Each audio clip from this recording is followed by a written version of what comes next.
మహానటిలో కలిసి గడిపిన తర్వాత సమంత, ఋతుప్రభు, కీర్తి సురేష్ మంచి స్నేహితులుగా మారిపోయారు. తాజాగా ఓ ఇంటర్వ్యూలో కీర్తి తన కోసం వాయిస్ ఇమేజ్ పంపినప్పుడు సమంత ఆశ్చర్యపోయినట్లు తెలిపింది.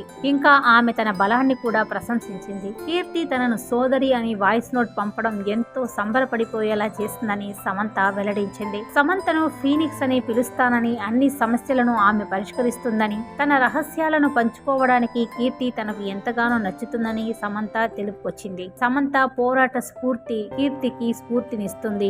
ఆమె సమంతను ఎంతగానో నమ్ముతుంది. ఇందులో భాగంగానే తొలుత కీర్తి యాంటోనీ తట్టిల్తో తన రహస్య సంబంధం గురించి ఆమెతో మాత్రం పంచుకుంది. నిజానికి కీర్తి, సమంత మంచి స్నేహితులు. ఎందుకంటే వారు ఒకరికొకరు అతి పెద్ద సీక్రెట్ కీపర్లుగా ఉంటారు. సమంత నాకు ఈ విషయంలో చాలా సలహాలు ఇచ్చేది అంటూ కీర్తి తన వైవాహిక కెరియర్ సంబంధించిన విషయాల గురించి చెప్పుకొచ్చింది. ఆమె రిలేషన్షిప్ సలహాలు, సూచనలు తనకెంతో ఉపయోగపడ్డాయని వెల్లడించింది. ఇకపోతే బేబీ జాన్ సినిమాకు కూడా తనను సిఫార్సు చేసింది కూడా సమంతనే అంటూ కీర్తి గతంలో ఓ ఇంటర్వ్యూలో కూడా వెల్లడించిన సంగతి తెలిసిందే.